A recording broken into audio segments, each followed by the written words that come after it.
Primeiramente, gostaria de dar um bom dia muito especial a todos aqui. É um prazer poder falar um pouco da perspectiva do estudante sobre educação. Eu me chamo Victoria Leal, tenho 19 anos, acredito que sou a mais nova aqui. Por pouco. E eu tenho o prazer de falar e o orgulho que a educação transformou a minha vida. E quando eu olho para a educação no Rio Grande do Sul, eu desejo que outros alunos possam dizer a mesma frase, que a educação transformou a vida deles. Que essa não seja só a história da Victoria. Então, quando eu penso em melhorias que devem ser propostas e devem ser realizadas, é fomentar recursos e ferramentas para que a escola seja um local atrativo. Quando eu estava no ensino médio, ir para o Instituto Federal, onde eu tive a gigante oportunidade de fazer pesquisa ainda na educação básica, eu passava as minhas manhãs, as minhas tardes e até mesmo noites no IFE. Inclusive, Natal, uma vez eu passei no IFE também, fazendo pesquisa. E, para mim, era atrativo. Era um divertimento. Era felicidade. Então, eu acredito, e falando agora de experiência pessoal, que outros alunos, seja da rede estadual, municipal, não só da federal, possam vivenciar isso. Que eles possam vivenciar o turno integral, fazendo atividades que vão além da sala de aula, para que eles possam se tornar a coisa mais importante. Victoria, desculpe, rapidamente, tu ganhaste um prêmio com uma pesquisa, né? Conta um pouquinho para a gente que pesquisa é essa. Eu sei que tem a ver com sustentabilidade, uma equação matemática, mas explica qual foi o teu trabalho e como ele foi premiado. Então, como eu pude contar um pouco para vocês, eu faço pesquisa desde lá dos meus 14 anos, e foi nessa aventura que eu descobri um tema que me encantou, a economia circular. Eu descobri que a gente vivia, então, numa economia linear, que não era nada sustentável e nos levava a um assunto que a gente vem debatendo também bastante, as mudanças climáticas. E isso me deixou muito incomodada. E desse incômodo veio diversas questões. E a primeira delas, e que me deixou, com certeza, mais em dúvida, era por que as pessoas não têm comportamentos sustentáveis? O que falta? E quando eu penso em pessoas, eu gosto de dar protagonismo aos jovens, gosto de pensar na minha geração.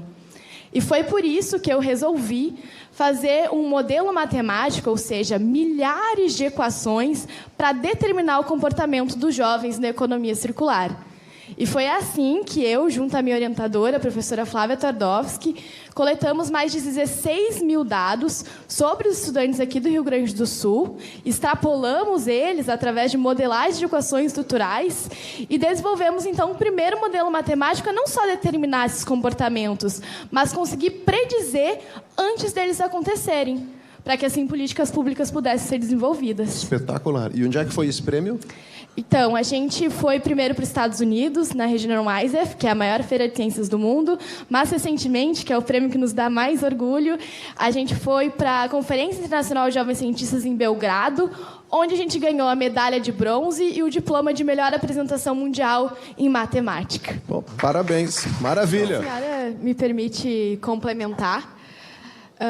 Eu acho que mais do que dar essa atenção individual, que com certeza é impossível para uma sala de 40 alunos, o papel do professor é não cortar as asas do aluno.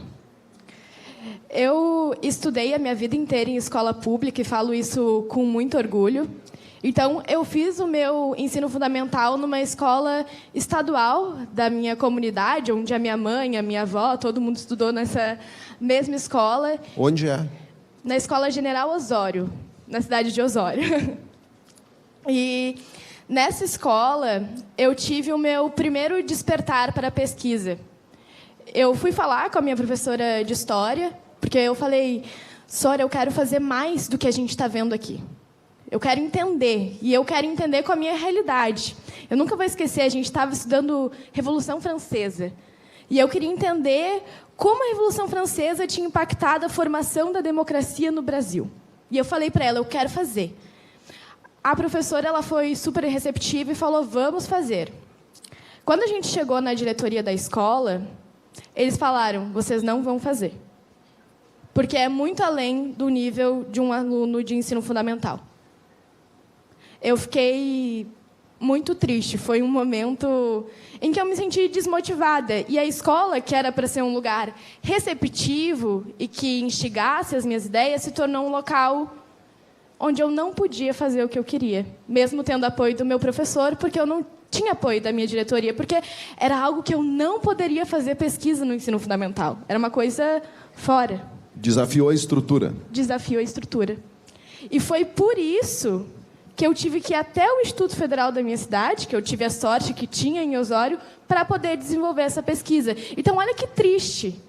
Em vez de poder desenvolver aquela pesquisa que eu queria na minha escola, na rede estadual, eu tive que procurar a rede federal. Teve colegas que abandonaram a escola no meio do caminho? Tive. Por que eles chegaram? Chegou a conversar com eles por que os teus colegas saíram da escola? Sim. Eu tinha um colega em específico que ele não tinha a mesma realidade socioeconômica do que os demais colegas. Então, o General Osório era uma escola de centro. Então, eram pessoas classe média.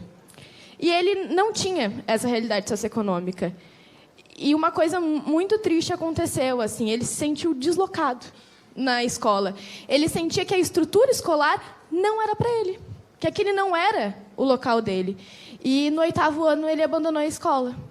Porque ele não sentiu que era o lugar dele.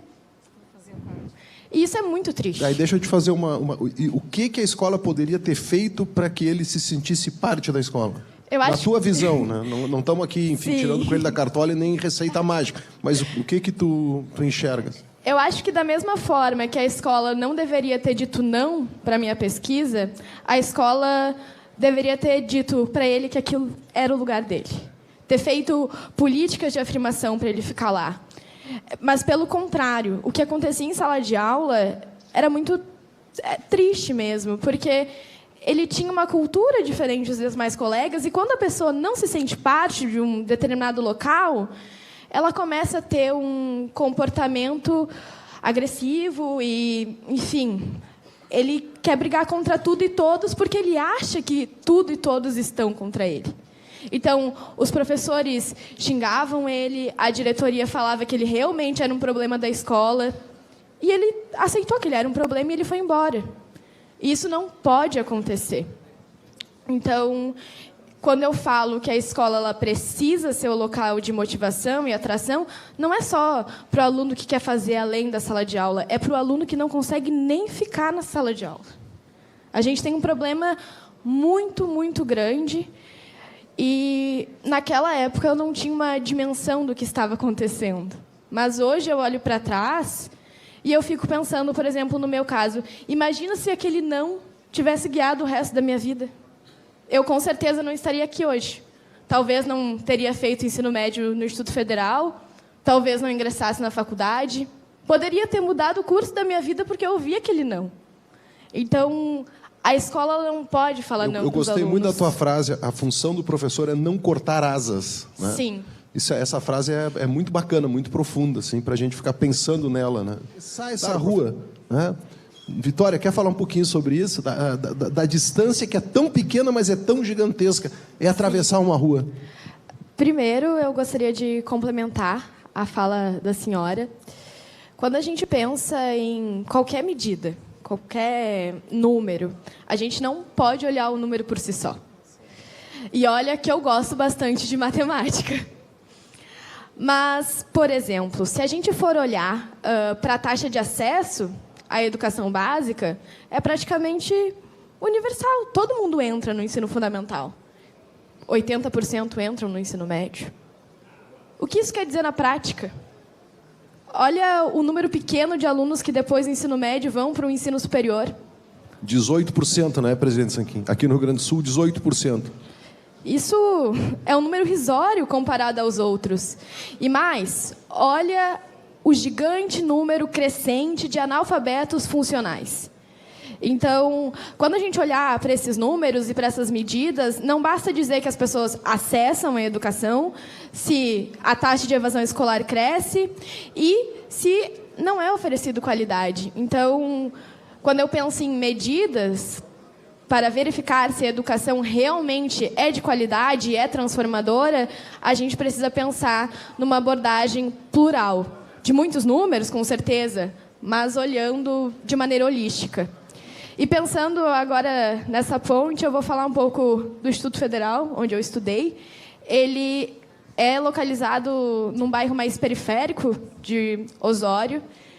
E, por incrível que pareça, a maior parte dos alunos que estudam no Instituto Federal não são desse bairro.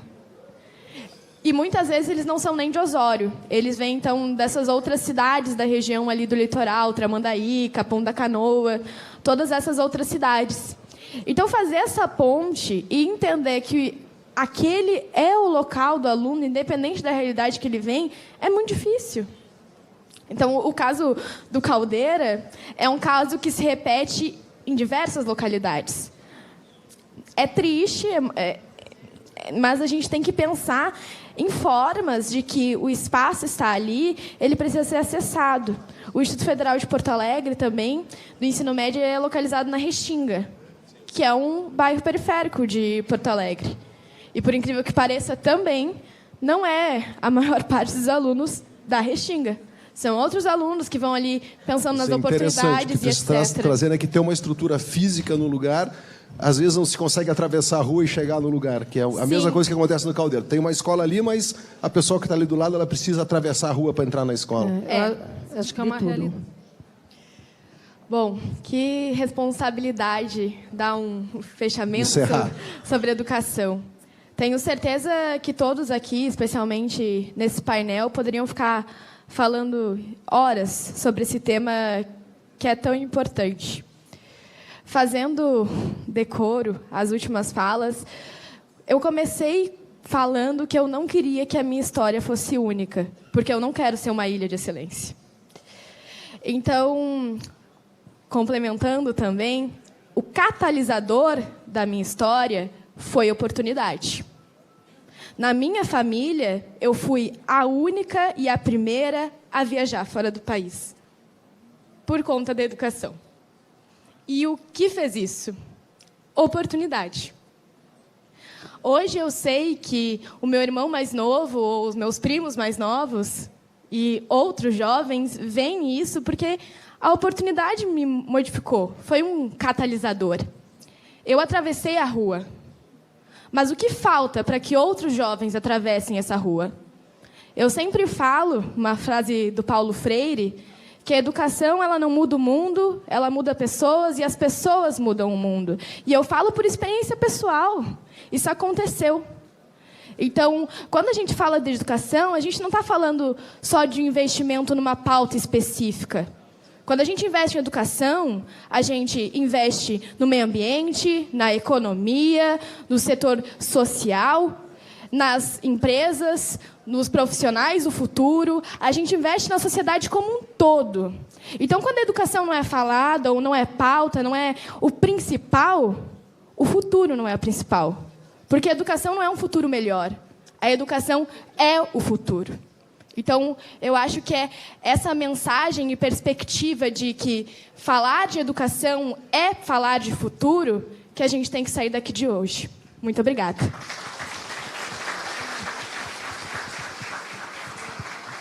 Bom.